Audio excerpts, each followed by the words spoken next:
Hello and welcome everyone. Today I am joined by pracademic Dr. Gemma Parry. So Gemma, thank you for joining. Thank you very much. Pleasure to be here. Looking forward to having a little chat. Yeah, no, same here. So just starting off with that job title, I'd never heard of that until about 5 minutes ago since we started chatting. So can you talk me through that? Yeah, so it's something I actually stole and borrowed from somebody else. I think it was originally coined in the finance and business industry. So it's a term that encompasses individuals that have got obviously an academic or a research-based background, but still very much work practically. So in my case, in a clinical space. So obviously have a big research background with my PhD, but I'm still very much on the coalface as a practitioner, currently residing at the IS. So that's what that term means. Yeah, quite simple actually. Now you've broken it down, that's actually quite easy. Very, very simple soul. So that's it. So where are you from originally? So I'm from the Midlands. So I was born in Birmingham. Very, very proud of that fact and where I come from. And then my parents moved us out to the Black Country, so just south of Birmingham. So I'm kind of a bit of a half in between Birmingham, Midlands, sort of Black Country girl. So that's where I was born and went to school. And then I've obviously went down, did my first degree in London, did my first master's in Birmingham, my second master's in Manchester, and I now live just north of Birmingham, so not far from Sutton Coldfield. So I always find it interesting is that why people do they always gravitate back to home and in that sort of area? Because you could live anywhere doing your work, I presume, and it's not a particular question for you here. It's more of an observation that people do tend to go back to where their family or close to their family or friends. Was that a particular consideration for you? It never was actually, and I had a very sort of transient kind of existence from about the age of 18. I pretty much kind of moved out of home. I never planned to do the career route that I've kind of gone down now, but I did find myself back in the Midlands sort of in the start of my 30s, and that was a combination of I'd actually been offered a job down in Brighton football.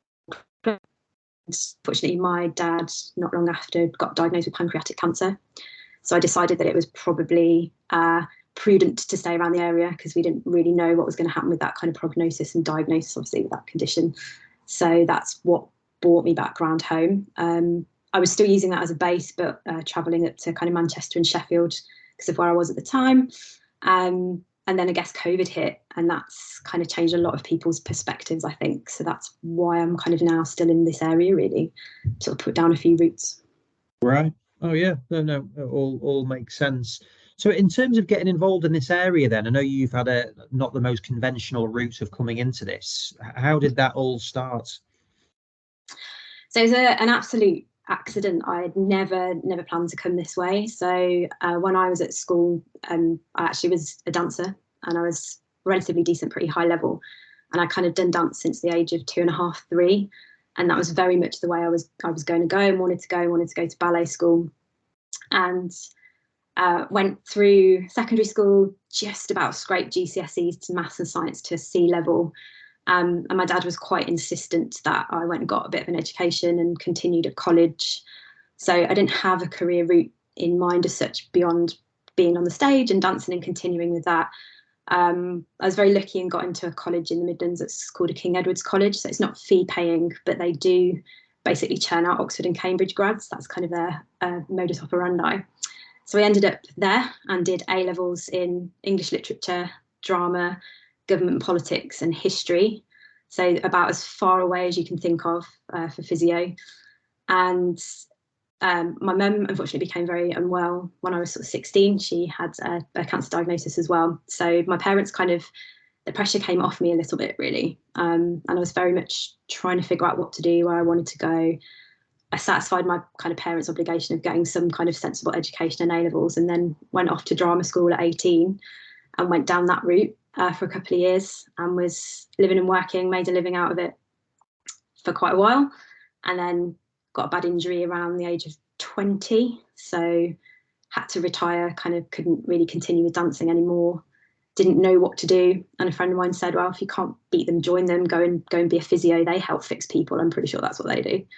So again, yeah, I didn't really know much about the career, the pathway, the route, certainly didn't have any A-levels in the background of it, and fell over and came across sports rehab. So ended up applying for sports rehab first. I applied for a physio school actually, and obviously, not surprisingly, didn't get in. but did get offered an interview for sport rehab down at Middlesex University. So kind of fell into it that way really, and started off in sports rehab. So why do you think that you didn't do well in those science subjects at school and college then? Or school, wasn't it, at that time? I just didn't really have an interest in it. I guess kind of where I grew up was very heavily industrial. There wasn't massive expectation on you to go to college. A lot of friends and people that I grew up with went straight into apprenticeships. They went and worked for Cadbury's or Rover, or went kind of into industry. So there wasn't really that big expectation, I don't think. I am dyslexic, so again, that wasn't diagnosed until I went to university. But I didn't hate it. I just didn't have a mad passion for it. Like I said, I lived my drama subjects. I lived history. I lived dance, and I think that's just kind of the way it went. I did struggle with maths a lot, and like I said, I just about managed to scrape that C. So I certainly wasn't going to go and choose any kind of science-based subjects when I had the choice at 18. Absolutely not.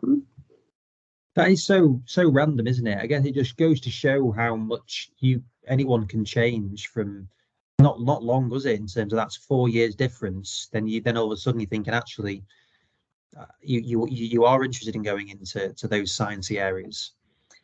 I think I still didn't. Interestingly, I still didn't view sports rehab as science.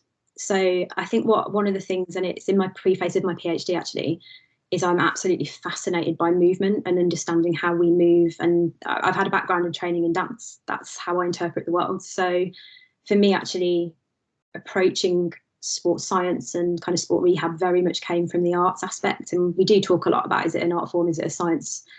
And I think I've always operated, certainly in how I work as a rehabber myself or physio now, is very much based on how I understand movement. I've had part-time work as a dance teacher as well, so I've had a lot of time teaching young children how to dance and teaching people how to move. So I think that's how my interest has very much been born into that space, and I don't always view it as a science actually, even now, I don't think. And how do you think, is that something which other people look at it like that, or do you think you have got a slightly different perspective bearing in mind your background? No, I don't think people do, and it's a part of the reason why I did pick up my PhD actually is I very much came out of this background where dance, movement's just movement. It can be laborious, it can be ugly, it can have a quality to it, you can have deportment, it can incite emotion, but penultimately it's just movement. And then I ended up in this kind of sports science and this sort of sports science and medicine space, and people were very much teaching me and telling me, well, that movement's bad, that movement's risky, that movement's harmful. And I just can't, sitting at both ends of the paradigm, like for me, I just couldn't, I found that really difficult to get my head around, because movement was just movement. Like, what made it risky? Why is that dangerous? Why don't we like people to move that way? So I do think it is potentially quite a unique perspective. Certainly when I have conversations with people, they do look at me like, that's quite out there. But again, that's what inspired and underpins a lot of the work that I did through my PhD, really. Yeah, it's interesting. I never really thought about that, but it is very, because I did sports science, and also this is at Alsager, and they had the performing arts was there as well. So you'd get all of these, normally like loads of my mates as guys there, and then you'd get normally the girls doing these kind of performing arts, which we couldn't get our heads around at that time. And you're 18 and stuff, but it is there is movement, isn't it? It's all very similar in terms of that. So whether you're looking at it from a scientific standpoint, or I mean, how do you normally assess those things in movement? So I think, like, certainly when you're taught to dance, or when you're teaching people to dance, it's very much a 3D pattern. So it's the feeling that goes with it. We call it a lot in ballet, like, you learn to use your breath with how you move as well. So I think for me, and I've always looked at things as a whole movement pattern, but also segmentally. So for me to create that particular pattern, my ankle has to do this, my trunk has to do that, my upper arm has to do this. And I think that's very much when I'm looking and working with like patients and athletes, I tend to look at those individual segments within the movement pattern of a whole, which I guess most practitioners would call it as I'm analysing a kinetic chain, for example. And I think I just do that naturally because of the way that I've been brought up, the way that I, again, interpreted how I use movement and use that to interact with the world. Yeah, no, it's really interesting. So when you went in to start sports rehab then at Middlesex, how did you find that? Was it what you were expecting? What was your initial thing as a first year? Again, I'd got no expectations really. So my when I got injured, I got issues around my lumbar spine, so pars defects at L4, L5. And I was dancing and was in a kick line, so like the high kicks, and couldn't get my leg past 100 degrees, which is a bit of an issue when you're trying to do that kind of work. And I remember seeing a consultant, had an MRI, they found out what this was. I'll go and see a physio, didn't really know what a physio was, didn't know what they were going to do for me. I'd done Pilates religiously for years, so felt that I was relatively in good shape and good condition, had good body awareness. And the physio that I went to was just awful, like didn't understand my story, didn't understand what I was trying to get back to, did what I now know to be a straight leg raise. And even with raging sciatica, I could still get my leg to about 140 degrees, bearing in mind it would normally, for the role that I did, would be a lot more than that. And she sort of said, well, I don't really see that there's a problem here. So I went to a couple of sessions and then was like, nah, this is rubbish. I don't really believe in it. Hadn't bought in. So I hadn't really got any expectation around rehab. But I was taught by, in my first year, Paul Comfort. He taught my S&C, like Olympic lifting. And I actually really enjoyed that. And it was something that was very different. And again, learning to load movement patterns. So that's what I most enjoyed, I guess, really in my first year. And again, being back in London, which I'd kind of been working in that space anyway, albeit from a dance perspective. So was it something then, so when you were doing that course, did you actually think, yeah, this is the right move for me? Because it's difficult when you've come from that to moving very, albeit you want to maybe work in that area at some point from on the rehab side. Was it always, I've made the right decision? I don't think I really thought too much about whether I'd made a right or a wrong decision, because I think in life you just make a series of choices and there's always going to be different outcomes allocated to whatever choice you make, and you just have to be prepared to deal with whatever circumstances are the outcome of those choices. So I don't think I've ever pondered on it too much whether it was right or wrong. I did enjoy myself. I feel like it gave me a good base. I also started volunteering in my first year at a local rugby club called Belsize Park, who were based in Regent's Park. So it was probably one of the most scariest experiences of my life initially, but it was brilliant. And actually every Saturday and a couple of evenings in the week, I used to go down and support them throughout my time at university as an undergrad. So I think, again, I had that ability to run parallel things that I was learning. I also had a sports doctor and a physio that was there within the club that helped mentor me and work with me. So I could put into action in real time some of the things that I was learning, which I think was quite important to me, again, to give me that lived experience and understanding. Yeah, definitely. I think that work experience is key for everything. And you see quite a few courses moving in that way. And then did you have an idea when you were doing it, though, of what you ultimately wanted to do from a career perspective? No, not at all, really. And then I think I became, again, quite aware, having started to chat to different physios. It was at a time where physio work, there was an awful lot of physios that couldn't get work when they were graduating as band fives. It felt like quite a saturated market. And people were saying to me, there was very much sport rehab isn't, it's not a proper career. You're not going to get a job with that. You're going to kind of struggle. There's already too many physios who are better than you and can't get work. So again, I didn't really have a career plan. I didn't really have anything to focus on. I just knew that I was going to get to my degree, which is something that I now know it's a term that's called first generation. So like my parents never went to university. I didn't know anyone really in my family that had done. So it was just getting to that point in itself was almost enough. And I think when I reached final year, I'd kind of got in my head, well, I'd got 4 years experience behind me anyway from having volunteered and done stuff at Belsize. They paid for my taping course. They paid for my trauma pitch side course. So I was relatively well set up and ready to go. And actually, my boyfriend at the time had applied for a job at Man United as a football coach. So I was just a bit of an opportunist and made my own luck and took the email address and thought, well, they must have a need for somebody with my skills. I sent a CV in to the email address that he used to apply as a coach.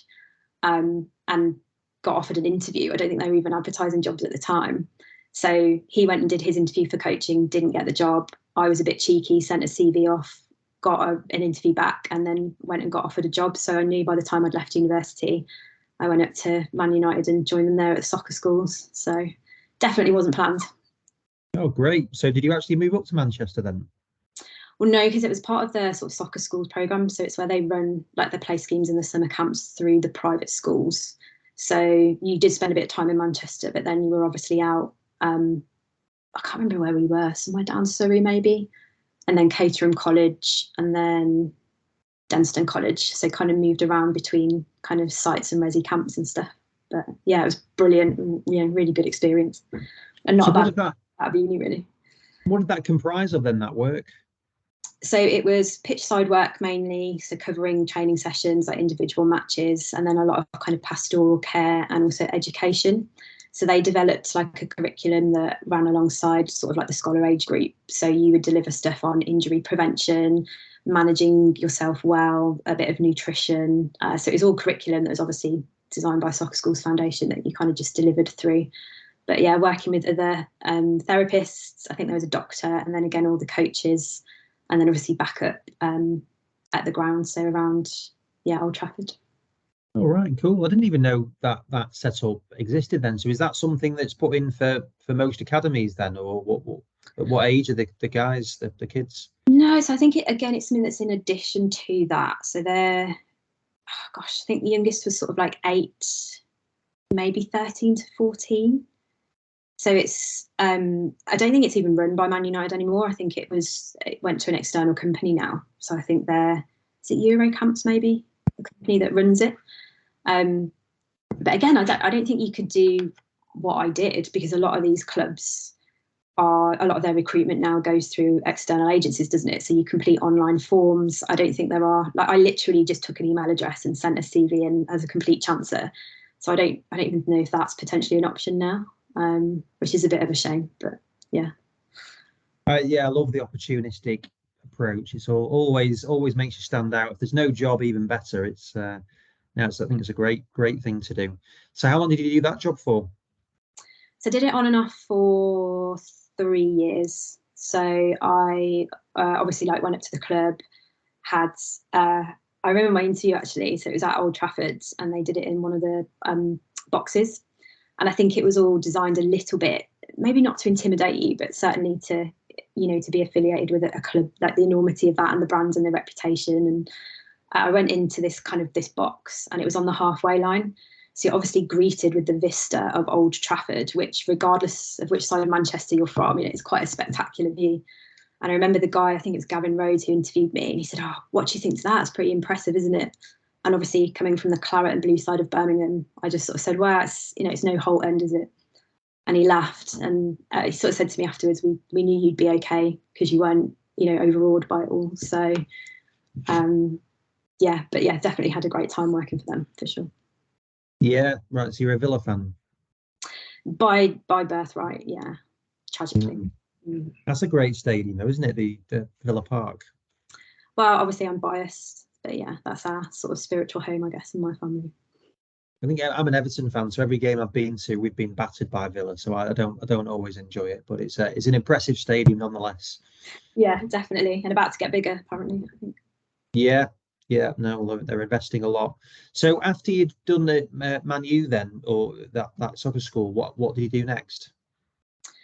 So again, I met a lady there called Michelle Fairbrother, who sort of spoke me through and said that if you're really serious about sport and you want to make this work, you need to go and get HCPC registration. So you need to be kind of registered as a physio. So I was like, okay, well, I've just done a good degree. I don't particularly want to go back and do another one. And she was doing her pre-reg, I think, through Salford at the time. So she sort of said, go check that out, have a look at that. And again, I found that Birmingham offered the course. So I think I'd missed the September intake, but Birmingham did do a January intake. So just applied, went for interview.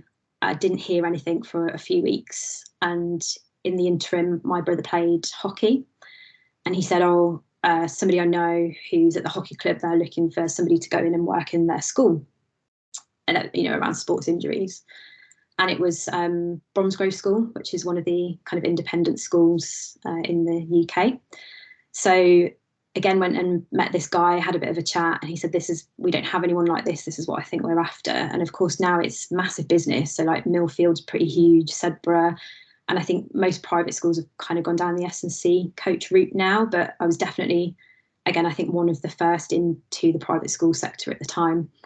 So agreed to go and do that. So started at Bromsgrove School. So looking again from their kind of, I don't think we covered prep, but certainly their sort of senior athletes across like rugby, netball, cricket, athletics, you know, you name it. And that was again 2 clinics a week in the week, and then obviously covering matches at weekends. So I still hadn't heard anything from Birmingham, so gave them a bit of a ring, and they said, oh, you've been successful, but I think you're on a waiting list. Just let us know. So again, just being a bit of a chancer, just kept ringing every week. Have you got a place for me? Have you got a place for me? Have you got a place for me? And they eventually kind of caved in and said, yes, you've made the list. You can start in January. So I did my Pre-Reg Masters, conversion to physio, but also was working through Bromsgrove School again, alongside placement, alongside other work. So doing lots of different things at once, but trying to make ends meet, I guess. So the facilities at those schools, because I know people at Stonyhurst, Millfield, what are the facilities like, both from a general perspective, but then also from the medical side? So they obviously have their their kind of GP and their nurses that work normally within, and certainly when I started out, that's what was there. And I think they might have had a physio that kind of lived locally that did a bit of clinic and saw the odd pupil. But then as I was there for 3 years, and kind of like halfway through, people were starting to invest a lot more into the gyms that you would, you know, kind of see in Loughborough and Power Base. So they're very much, that's the level of spec that they're at. They would rival most Olympic facilities, I think, now. And they seem to be, again, going down that route of taking on S&C coaches. So certainly that kind of seems to be the setup, where they have like S&C that work in conjunction with the medical centre that you would have on site in school. And what are the goals of these schools then? Because it's really impressive facilities. Like, do they have a particular reason? Is it recruitment of trying to get more pupils through by showing that off, or are they genuinely trying to help push them forward in sports? I mean, to be honest, I don't 100% know. I've been out of that industry for quite a while now. I think at the time it's definitely a USP. I know Millfield have produced quite a few Olympians over their time. So I guess that's potentially like a combination of the two, maybe. It reminds me a lot, I think, of the American system, with how that, you know, that kind of college sports is huge, isn't it? That's probably our most equivalent, I guess, we've got over here. Yeah, a friend of mine, actually, he worked at Millfield. He was a tennis coach there, and now he works for the LTA. But he was just like, the facilities are just it's ridiculous. insane. Yeah, like I said, I think they would rival most Olympic facilities. Like, it is, yeah, another world. Definitely not like where I grew up from in Birmingham. Yeah, well, probably 99.99% of a lot of people who don't get access to them. So how was Birmingham once you got on the Masters? Wow, how was Birmingham? That's a question. I mean, it was great because it was my local area. In terms of the course, I found it pretty frustrating, to be honest. I was told and advised when I applied for sort of physio, don't let people know about your sports background, they'll hate it. And I'd got a bit of an interest in neuro because I had known about it from some work we did when I actually did my sport rehab degree. We did a little bit of work with a guy down in London around sort of rehab for stroke. So I was aware of that and was interested in that space a little bit. But then I definitely, when I went out on a couple of MSK placements, didn't tell them my background, just said, yeah, I've got a sports science degree, because I didn't want to be, I guess, kind of preconceptions made about me. And I know sport rehab was a bit of a dirty word. Certainly in one outpatients department I ended up in as a student, which was a bit sad, but that's what it was. So I enjoyed learning about some of the neuro aspects. I'm definitely not a cardiorespiratory physio. I can definitely say that after my NHS rotations. But again, the MSK content in the syllabus, I think my anatomy knowledge, my orthopaedic assessment, and certainly my exercise prescription, I didn't really add anything. Most of that stuff and that grounding I definitely had through my sport rehab. And again, probably had a lot more than what was on offer and available through that masters at the time. But took the experiences out of it that I needed to, appreciated that there was a whole wider world out there, really, beyond MSK, which I admire from a distance. So when you say that people, you didn't want to talk about your sport background, is that sports rehab? Is it the dancing? Is it all of it? And who do you mean when you say that as well? It was probably a combination of all of it, to be honest. And I remember going into my first outpatient kind of placement as a student and being really nervous to owning up to what my original background had been in, because they were so anti sport rehab, and it felt like I couldn't be honest about it because my card would be marked from the off. And it's been quite interesting. Like I do feel like I've had that because I'm obviously dual qualified, and I have had a bit of a split in. I spend a lot of time apologising to the sports rehabbers for being involved in physio, and a lot of time for physio apologising, kind of being in sport rehab. I guess my response to that has changed in the last few years, but certainly when I was starting out, that kind of felt like the case, really. And it was really interesting. So when I was working as a band 6 in the NHS, I was stood on a ward one day and my band 7 was chatting to another colleague who said, we'd had some students come through. And he said, the problem with those students is like the ones that have done the pre-reg is they never have enough background knowledge. And I was stood there thinking, like, you're my line manager and I came through that route and you've literally just absolutely blasted the route that I chose to take. But anyway. Did he or she know that? Yeah, pretty sure. Was it intended for you to know that, or do you think you were just saying it ignorantly? I'd like to err on the side of they maybe weren't 100% connected into it, but I don't 100% know. Don't 100% know. Let's go with maybe they weren't aware and it was a bit ignorant. Let's go with that. Yeah. Give the benefit of the doubt. Do you feel like that's changed though in terms of the perception? Because again, we've worked with sports rehabbers, physios, sports therapists, and there's definitely, even like with OTs, there's a bit of an atmosphere between all of it. Has that changed, do you think, in your time? Yeah, I think it's starting to very slowly. I think I've recently joined BASRAT as a kind of a link officer to help them, again, with some areas of curriculum that they're looking to develop.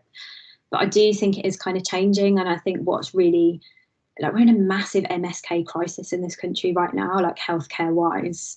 Like, nobody should have the monopoly on that. Like, there's lots of skilled people across lots of different disciplines, and I don't see why it has to be an either or scenario. Like, there are skills out there. Let's help improve the health of the nation in terms of that. So, and I think NHS trusts are starting to a lot more. Like, obviously you see those rehab roles and the advertisements for rehab in those spaces, a lot more kind of into sport and sort of mainstream as well. So I think there are a lot more opportunities than when I first graduated, certainly. So yeah. Well, that's good. That's always a good thing if you can see it moving in the right direction. Yeah. So then how long were you working? Did you say you were working in Birmingham after that, or was that just on placement? No, so I did my NHS rotations as a junior and as a senior. So I blitzed through quite quickly, but I was also still working. I'd left Bromsgrove at that point, but had then joined Birmingham City in the academy. So I was working part-time again, evenings and weekends, in addition to my NHS work through kind of like the football space. So did that for a couple of years, got offered a job down at Brighton and Hove, ended up not taking it because unfortunately at that time, like I said, my father was diagnosed and was very, very poorly. And I kind of feel that was a bit of an alignment in the stars, really, because one of the ladies that I worked with in the NHS, her husband is one of the chief radiologists at the QE. And I think when you are a practitioner and you can see someone that you know and love who is very unwell, and you kind of treated patients with that condition and you maybe know a bit too much, they sort of definitely helped me from that point of view in terms of signposting and getting my dad the care that he needed at the right time, which is very important in terms of survival rates and prognosis. So I do often think, maybe I was meant to stay around because of making those links and those connections. But did definitely get very, very frustrated with the NHS. And again, I then had the option, did I want to go back into football full time? And I wasn't 100% sure that I did want to.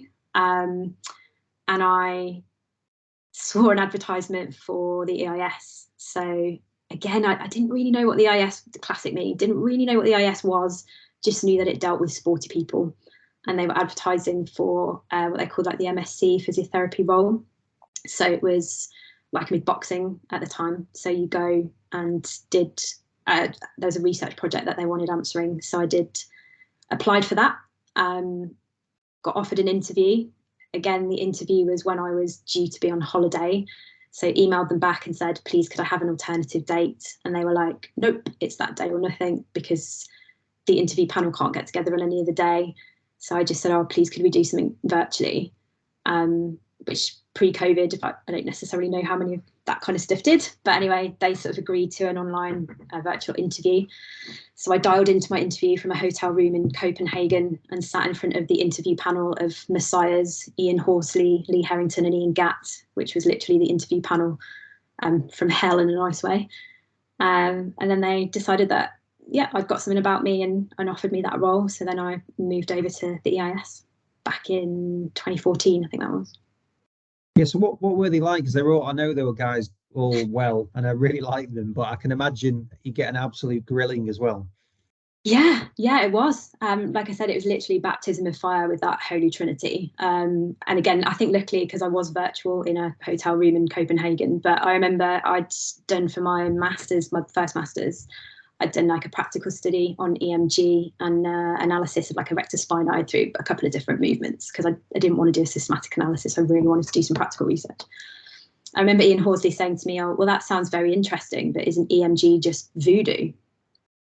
And being like, I didn't know what to say to that. I think I said something like, yeah, but there's limitations in everything, isn't there? And you just have to use what you have to hand. And then Lee was laughing. So no, they were great. And all three of them have been like a big part of my life, certainly over the last few years in terms of mentorship and again, colleagues and working with them. But it was definitely the most, scary interview panel I think I've ever come up against. Yeah. Which we all know them well. Yeah, no, I can definitely imagine. And then, so how was it like working with? Did you work closely with those three guys? I always think that the IS setup is such an impressive from both a clinical standpoint, but also like the research that goes on there as well. Like, what was it going in, and well, how did you get on with that interview? What was the feedback on it, and what happened next from there?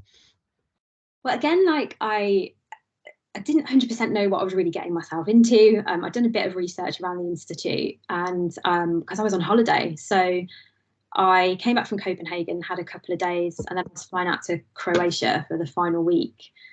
And I got a phone call literally as I was at the boarding gate to get onto my plane to Croatia from Lee Harrington to go, hello, do you want this job with us or not? And I was like, oh, am I being offered it? And he said, yeah, I've sent you an email. And he hadn't sent me an email. So literally about to get on a plane to Croatia going, yeah, that would be great. Yes, please, let's take that. So I don't think I got any official feedback from him, but yeah, it was great. I then started in Sheffield, which is where boxing were based. So I commuted from Birmingham up to Sheffield. So just worked and shadowed and followed Gatti, Sophie Smith-Small and Charlie Steggs were there at the time from physiotherapy point of view. So working with their world-class programme and podium squads, and then went over to Salford a day a week to go and do the master's element. So the research project they kind of tasked me with was they wanted a tool or a way of measuring power in the upper limb, because it's quite an important component to boxing. So the brief was pretty vague. I then had to kind of go away and problem solve and figure out how we were going to do it. So I did there's a couple of research papers out that I did around looking at like a plyometric push-up on the force plates. So again, looking at validity, reliability of the method, then seeing how that applied in boxing. And we did data capture 6 weeks out from Rio Olympics. And that's the method that I kind of developed and worked with through my time at boxing, really, which was cool. Really cool. Enjoyed that a lot. Yeah, but the boxing program it's been a massive success, hasn't it? Like some of the not only the medals that have come from it, but the stars that have come from there as well. Mm-hmm. So what was that like working with that? It's led by, was it Rob McCracken? Was he there whilst you were there then as well? Yeah, he was. And again, I remember being introduced to Rob as the PD of the sport, and he again is not far from Birmingham, so he sort of picked up straight away that that's where I was from and decided that I would be all right based on that fact alone, I think. So again, it was was it overwhelming? not sure. It was just different. Again, it's not an environment I'd ever really been into in terms of the boxing space, but very nice sport, very friendly. Again, very welcoming. And like I said, there's quite a wide sports science and medicine team there at the time. So there was Mike Loosemore and Andrew Hogg were the doctors. So I got on, very well with Hoggy, built a good relationship with him. And obviously, like learning from Gatti from an elbow, hand, and wrist perspective was brilliant. That opportunity was sort of second to none, really. So I think by the time I'd finished there after Rio, definitely had a new perspective on things and a better understanding of how the EIS kind of worked and operated. And again, also had that opportunity to do a bit more practical-based research, which was, fab. What is it like for you as a clinician going in? You've got, say, Anthony Joshua's in and around the camp a lot. You've Carl Froch. Then I was in there, and Nicola Adams just walked in, and it's like for me as a kind of layperson, it's just like, wow, this is amazing. And I guess that's just the world you're in, isn't it? If you work in elite sport, but how did you find that? Yeah, again, like I really respect the people and the athletes that I work with, especially now in the role that I see a lot more. It's a lot more varied. They're just people at the end of the day, and I think it's not to undermine what they do. Yes, arguably they're the fittest, fastest, strongest, quickest in water, on land, but they're still people, and there's still an individual at the heart of what it is that you're trying to do with them. And when you're working with and alongside, I think it's just a pleasure to kind of be on that journey with people. And I think that's one of the big things that I learned of Man United, actually, when they talk about their Man United way. It's what are you working towards as a whole, like that hive mind, that hive collective. So it's not that I don't respect my athletes, because I do massively, that they are just people at the end of the day. So I think that's probably been my approach to it all. Yeah, well, I'm sure that's a good one.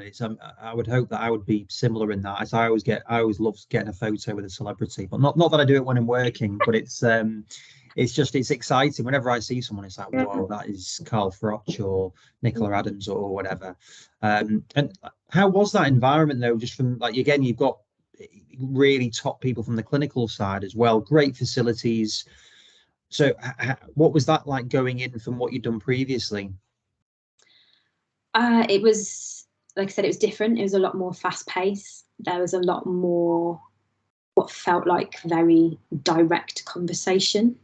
And that's not, I don't naturally like sitting in a kind of conflict space, I guess. And it's never bad conflict. It was just all like, this is a mission, and this is how we're going to go about getting there. And again, like watching that journey, the road to Rio, to see how they did that as a whole team was really, kind of impressive, and is very different in terms of the level of conversation that you have and the speed of those conversations. And I guess it's knowledge transfer, isn't it? Like that was probably the first time where I saw how quickly knowledge was transferred around the system, but then directly applying that to performance and performance related game. So that was definitely my kind of first real insight into the importance of that and the value of that. Mm. And then how did it go from you if then you're doing your study alongside that? What was your role actually comprised of?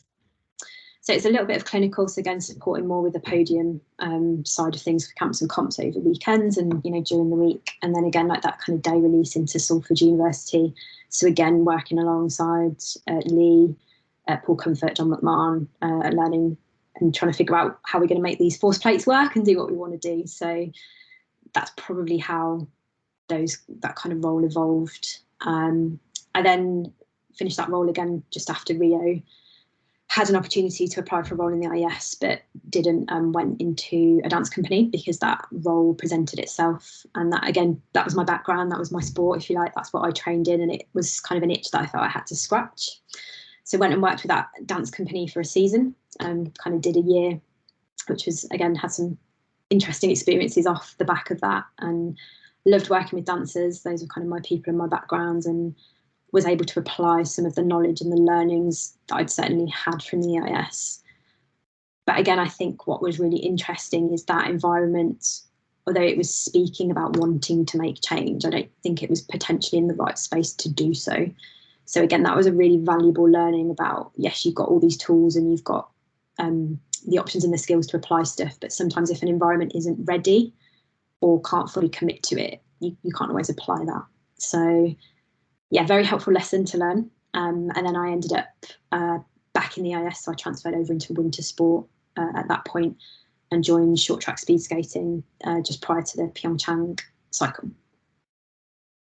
What is it like when you're going between these? I know that we've said before in terms of that there are people there, but when you're moving between different athletes, do you find that that's important, that you're looking at different athletes and different conditions that they may be seeing, different strengths, weaknesses?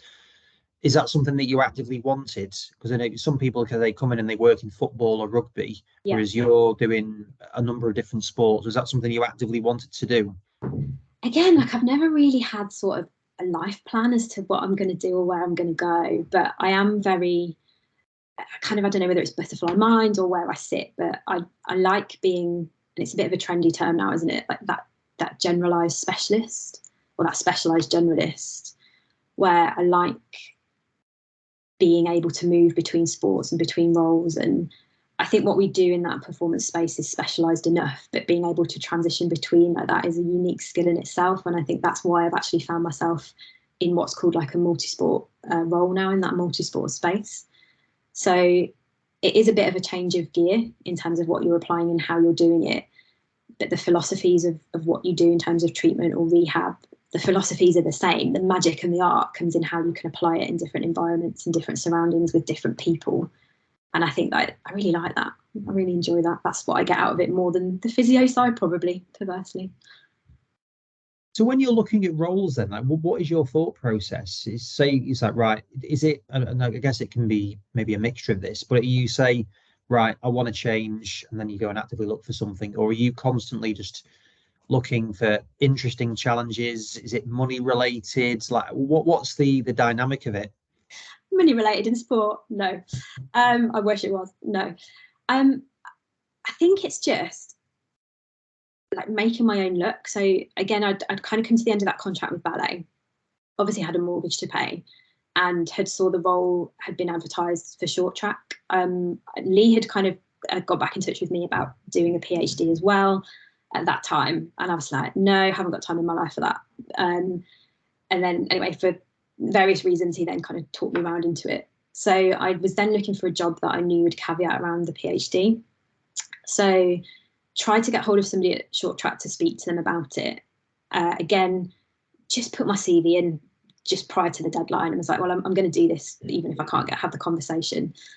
Managed to have the conversation with somebody after the deadline had passed, and they said, oh, unfortunately, we're looking for somebody full time, like we can't have a part-time role.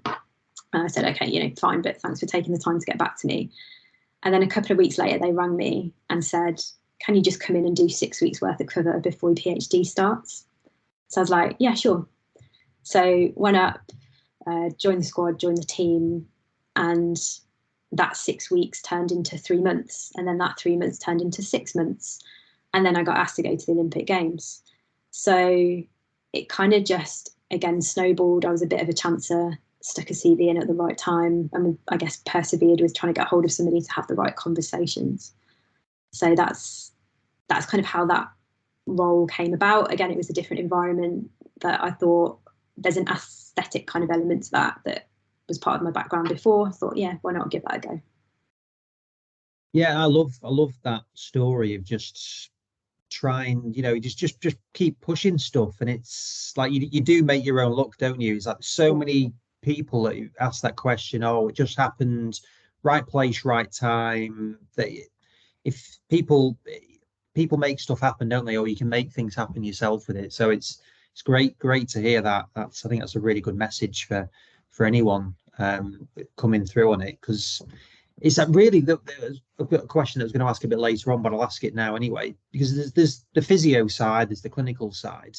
Yeah. What do you see as like the important non-clinical skills as to if you're recruiting or when you've been recruited? What are the important things do you think that Ian Gatt, Ian Horsley and Lee Harrington are looking for when they're recruiting? Wow. I actually asked Lee when not long after I completed my PhD, like, why did you think I would be any good at that? Like, what on earth possessed you to even put that across my path? he just said, oh, you've just got a really good solid process. And I hear them talk about this a lot, and I think that's what they do look for in people, is it's that ability to get down to the, you know, granular finite detail, but also to be able to come back up and see the bigger picture.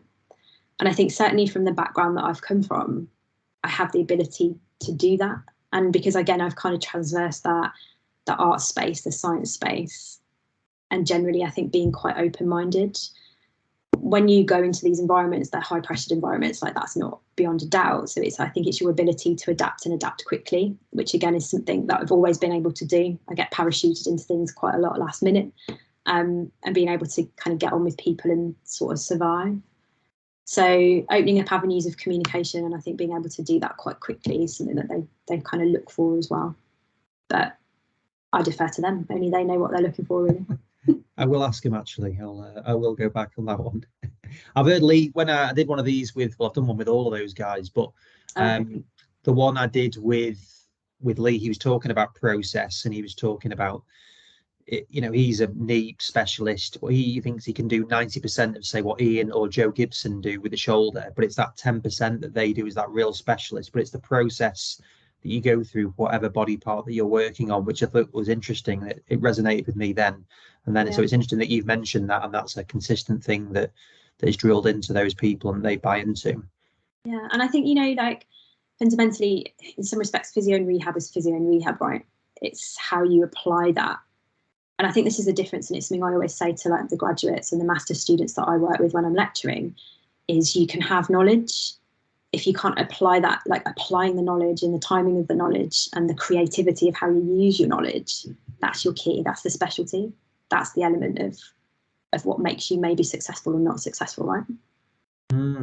Yeah, well, definitely. Yeah, it's pointless, isn't it? Unless you're in a completely academic setting. If you're trying to apply it in there, then it's a complete waste of time.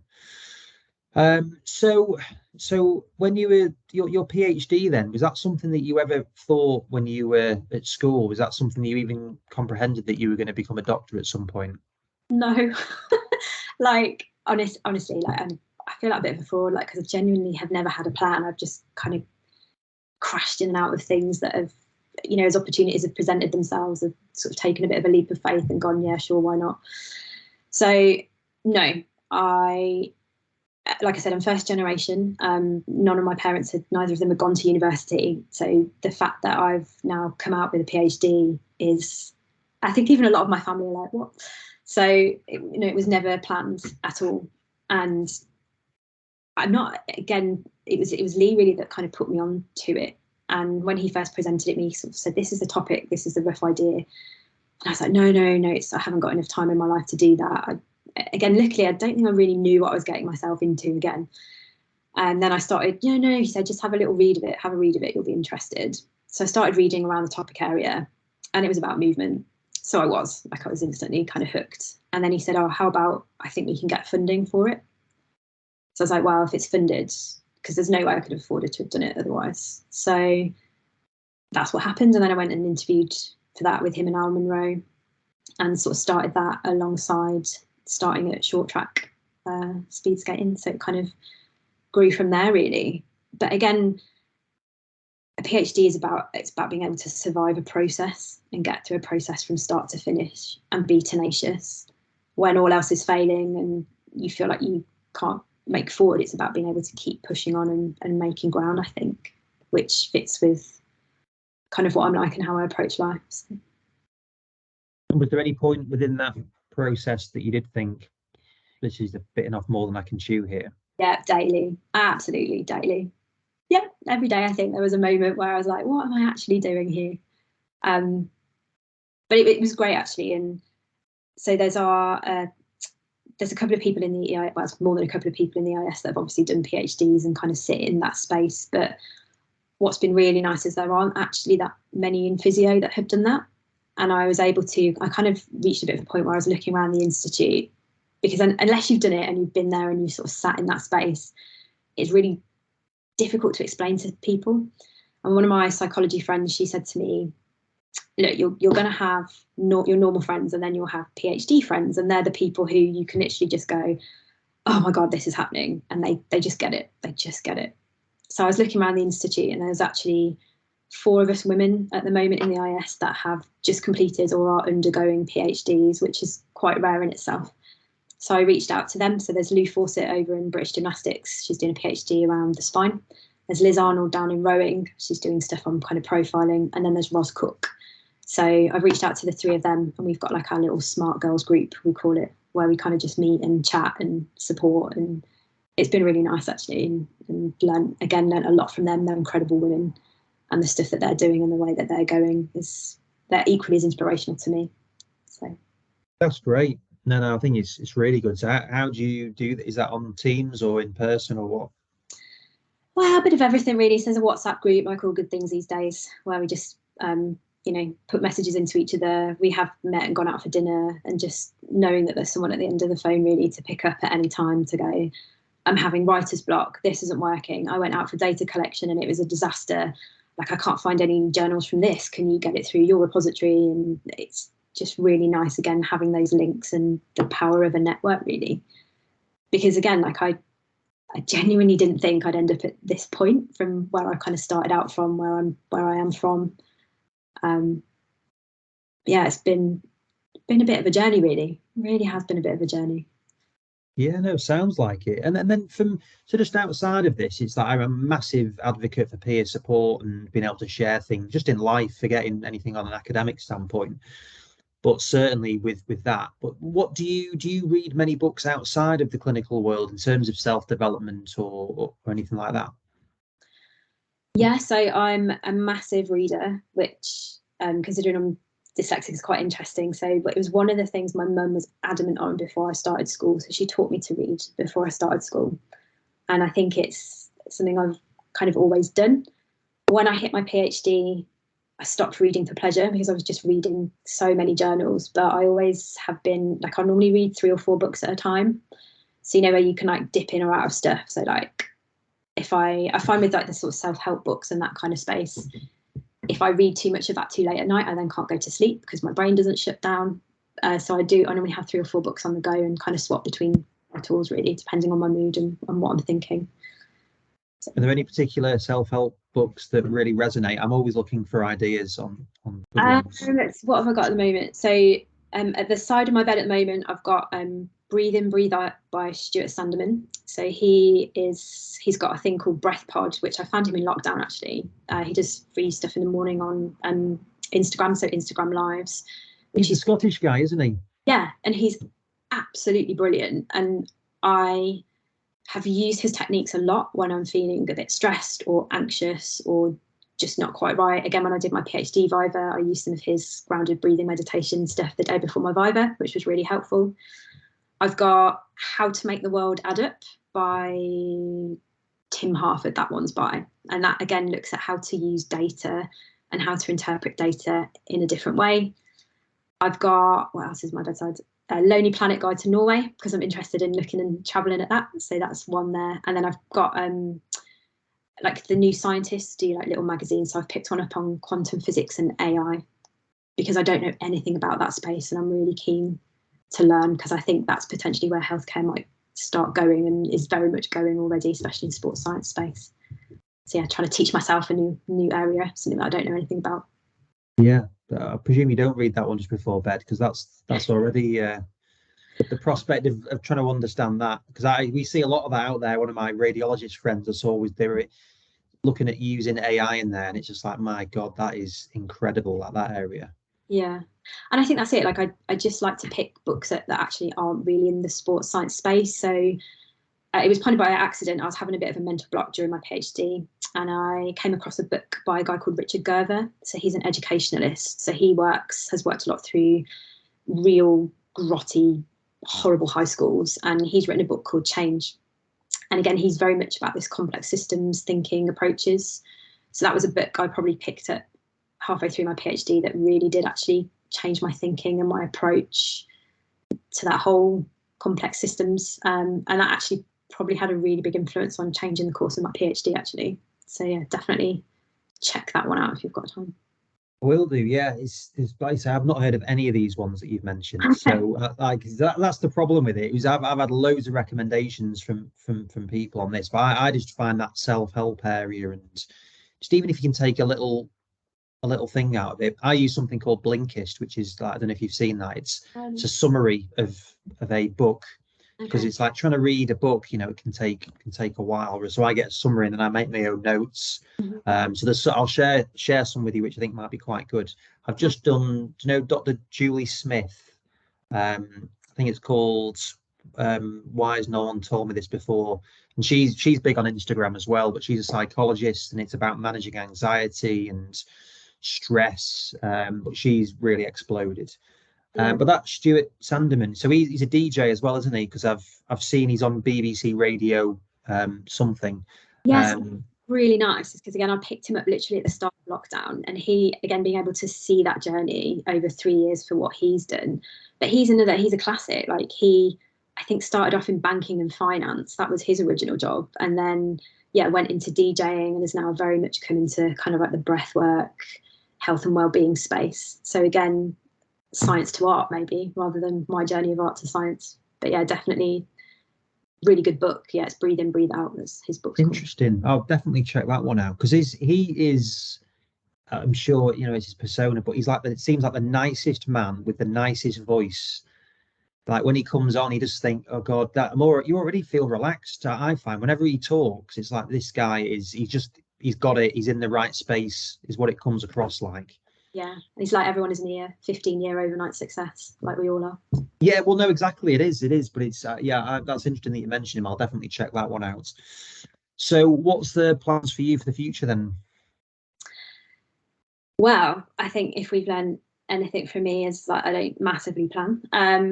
I really want to, I think, push on and push in with some of the work that I've got out of my PhD. So in that movement profiling space, and particularly into the youth space. So I've worked a lot with kind of youth athlete development throughout my career, both NHS and again through sport. And I think it is a growing area that we don't fully understand as kind of professionals. So I've recently linked in with again Sean coming down in Bath, and I met Angie Jackson again through when I met you guys. So finally managed to catch up with her and have a little bit of a chat about what's happening in the space. And part of my role, so this link officer, this voluntary role that I've taken up through BASRAT, is about looking at developing the curriculum for sport rehab and including what happens with the youth athlete, not necessarily as a standalone module, but through all strands of education and all strands of their curriculum. So when you learn about tissue healing and pathophys, like what does that actually look like within an adult body? What does that look like within a developing body? Rather than it kind of being this standalone, to really put this kind of base of context in for kind of new and developing practitioners. Because, like me, like when I, first started, quite frequently, your first jobs are in that academy space or the youth development space, where maybe you're potentially quite vulnerable because you might not necessarily have that background knowledge, and they are, children are not mini adults. That's the strapline that everybody tends to use. So definitely keen to kind of push in and work around there. But again, hopefully just continue to be really open-minded. I definitely didn't think I would end up here 10, 15 years ago. So who knows where I'm going to go in the next 10, 15 years, but it feels quite exciting. So if anyone's got any opportunities they think I might be interested in based on what they've heard from me, feel free, reach out. Yeah, no, I'm sure there should be. And just what are your thoughts on this? Because we see like certainly within football, people are starting at younger and younger age. It seems crazy when I see my nephews like getting involved in competitive games at like 4. I don't understand that personally. But then I was watching a talk. It was probably about 5 years ago at UCLan. I can't remember who was talking about it, but they were just saying that there's major issues with kids just not playing because they're just doing football now. But football's probably the prime one, whereas they should be doing loads of different sports and getting used to just movement in general. But what are your thoughts around that? I mean, football's the obvious example because of all the money that's in it. But what are your thoughts around that? Again, it's that kind of, this is again another theme that comes in and out of my life. It's that specialist versus generalist space, isn't it? And we all know the value of that breadth and depth that comes with generalism. I think, again, if you look at children, I'm going to sound really, really old now. Like when I grew up, we were thrown outside in the summer holidays and you went out to play and you knew where your friends were by whose bike was outside whose house. Like, that's how you could kind of tell. And it's very different between generations. And I think, again, we're in a bit of a crisis with youth, and they sit at opposite ends of the paradigm. So you've got children at one end of the paradigm who are getting injured and ill, and public health is an issue because they're not going out or interacting at a basic level. And then you've got children at the other end of the paradigm who are kind of being pushed into this professional space because there's monetization of it. And I think it's part of a bigger picture that we need to start tackling a bit more holistically. So I'm currently sat on a physical literacy panel, which is headed up by Lawrence Fairweather at Liverpool John Moores. And it's a project that's been sort of partially funded by Sports England and a few other bodies. So we can come up with a definition of what physical literacy is for the UK. So I've been sat on that expert panel for the last few months to help them move towards that definition. And I think one of the key things that I've learned in that space is we see education, healthcare and sport, they're three very separate bodies, and never the twain seem to meet. And actually, if you look at that from government level, again, if my politics head coming on now, the Department of Health very rarely consults the Department of Education or Department of Sport, Media and Culture. And actually, you kind of need a tri-person approach to look at this, to really tackle it, to make gains moving forward. And I think if you look at places like Canada and Norway, politically, they seem to have a better alignment between those three areas that underpin these kinds of spaces. So very roundabout way of saying, I'm trying to answer your question, I guess, but I think we need to have bigger conversations at higher levels across those three disciplines about working together more intricately and more generally to start solving this problem, because it's a big one, and it doesn't just belong to professional sport. Like, health and well-being of a younger generation belongs to everybody. Like, no one's got the monopoly on that. We're all responsible, I think, to improve it. Yeah, that is that's a big end to this, actually, isn't it? That was very good. Yeah, no, I agree. It's good luck with that. I'd be really interested to see how you get on with it, because it does seem to be, and it's like with PlayStation, Xboxes, it's like that is the way. I totally agree in terms of that. You were out playing all the time, and now barely anyone around here of my friends' kids and things. It's just that just doesn't happen. So it does feel like it's not moving in the right direction, I wouldn't have said. No, it's not moving at all. So yeah, brilliant. No, look, Gemma, really appreciate your time on this. Thank you for fitting me in, and good luck with all the things you're working on, and I will look forward to seeing you soon. Yeah, thanks ever so much for having me, and you take care and have a good Christmas. Thank you very much. Thank you.